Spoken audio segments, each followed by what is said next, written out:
मैं चैलेंज करता हूं आपको और मैं दिखाने के लिए तैयार हूं। तुम्हारी किताबों के अंदर श्री राम द्वितीय अमृत एक किताब है, श्री राम द्वितीय अमृत, उसका एक मंत्र है, प्रथमाधार का जीवा देव द्वितीयन मुझियते तृतीयानन कुंडला कार्यम चतुर्थ देव चंद्र का पंचम बिंदु संयुक्ता ओम मिति तयोतिरो।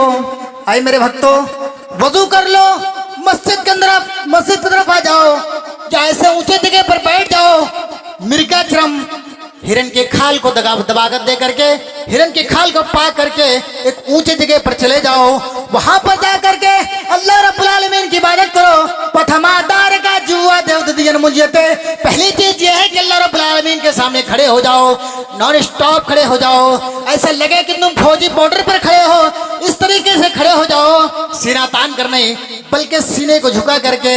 यानी ये मतलब होता है कि आए अल्लाह मैं तेरे सामने झुक रहा हूँ, आए अल्लाह मैं तेरे सामने नमन करने आया हूँ, आए अल्लाह मैं तेरी इबादत करने आया हूँ। प्रथमाधार का जुआ देव द्वितीयन मुझियते, पहली चीज है कि खड़े हो जाओ और सीने पर हाथ बांध लो, सीने पर हाथ बांध लो।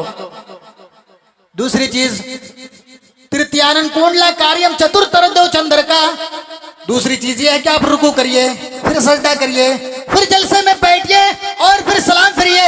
मेरे भाइयों, पूरी नमाज की शेड्यूल रख दी गई है, नमाज के पूरे तरीके रख दिए गए हैं। प्रथमाधार का जुआ देव द्वितीयन मुझियते। मेरे हिंदू भाइयों, अगर मौलाना रफी की आवाज तुम्हारे कानों तक जा रही है तो मेरी बात को और से सुनो और रेफरेंस नोट करो तुम्हारी किताबों से और खोल कर देख लो। अगर जर्रा बराबर तुम्हें फर्क नजर आए, मैं यहाँ सुबह तक मौजूद हूँ, मेरे पास आओ और आकर के हमसे सवाल करो कि मौलाना साहब आपने हमारे ग्रंथों को पढ़ा है लेकिन ये चीज हमारे ग्रंथों के अंदर नहीं है, मैंने तुम्हारे ग्रंथों को कोट किया है और आज अल्हम्दुलिल्लाह दरभंगा यूनिवर्सिटी में आचार्य कर रहा हूँ और आचार्य संस्कृत से आचार्य कर रहा हूँ। तुम्हारी एक एक वर्ड को मैं जानता हूँ, तुम्हारी एक एक वर्ड का जो संस्कृत का वर्ड होता है मैं जानता हूँ, और हमारे पास तुम्हारी एक नहीं बल्कि 1000 रेफरेंस धरे पड़े हैं। मेरे भाइयों, अल्लाह के रसूल सल्लल्लाहु अलैहि वसल्लम ने हमें नमाज का जो तरीका बताया है सेम तरीका श्रीमद् भागवत गीता के अंदर भी मौजूद है और श्री राम द्वितीय अमृत के अंदर भी मौजूद है। मेरे भाइयों, हमें फॉलो करना चाहिए, हमें जरूरत है कि उन तमाम चीजों को हम फॉलो करें, तब जाकर के एक कामयाब मुसलमान हो सकते हैं, एक कामयाब मोमिन हो सकते हैं, एक मोहिद मोमिन हो सकते हैं। अगर इन तमाम चीजों को हमने फॉलो नहीं किया तो हमें पता लगा लेना चाहिए और हमें अंदाजा लगा लेना चाहिए कि हमारा ठिकाना कहाँ होगा, कहाँ होगा। आइए दूसरी चीज, अल्लाह तबारक व तआला फरमाता है कि ऐ नबी, हमने आपको संपूर्ण जगत के लिए रहमत बनाकर भेजा है। अल्लाह के रसूल सल्लल्लाहु अलैहि वसल्लम की दूसरी रहमत देखिए, दूसरी रहमत, जब आप इस्लाम की दावत दे रहे थे, मक्का के लोग इतने पत्थर दिल लोग थे कि आपको बात को फॉलो नहीं किया करते थे, आपकी बात मानने के लिए इनकार करते थे, आपकी बात वो लोग फॉलो नहीं करते थे। अल्लाह के रसूल सल्लल्लाहु अलैहि वसल्लम ने सोचा कि एक बार ताइफ की बस्ती पर चले। जब आप ताइफ की बस्ती पर जाते हैं, वहां जाने के बाद लोगों को कहते हैं, आए लोगों, जिस माबूद की तुम इबादत कर रहे हो, जिसकी तुम प्रस्तिश कर रहे हो, जिसको तुम माबूद मान करके उसकी पूजा कर रहे हो, मेरे भाई ये तुम्हें नफा दे सकता है ना प्रॉफिट दे सकता है, ना तुम्हें लॉस पहुंचा सकता है।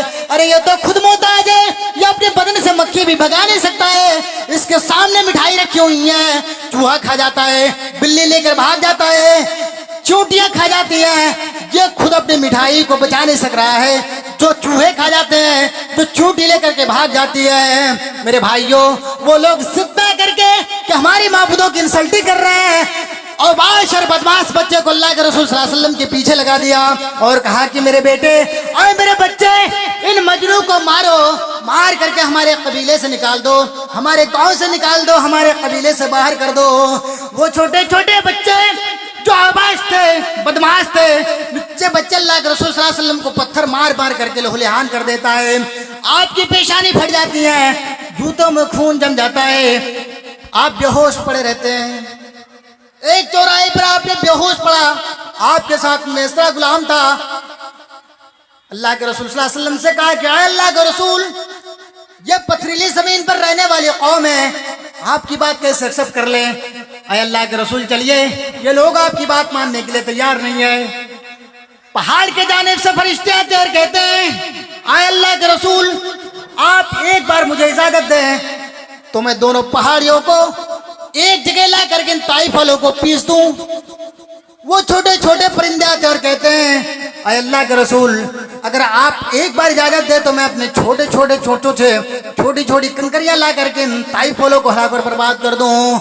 मेरे भाइयों, रहमतुल आलमीन की रहमत देखिए।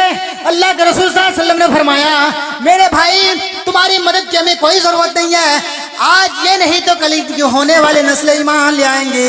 अल्लाहुम्मा हद कौमी फइन्नहुम ला यालमून। और मेरे भाई तुम सब अपने अपने कामों में चले जाओ, तुम्हारी मदद की हमें कोई जरूरत नहीं है, आज ये नहीं तो कल इनके होने वाले नस्ल ईमान ले आएंगे।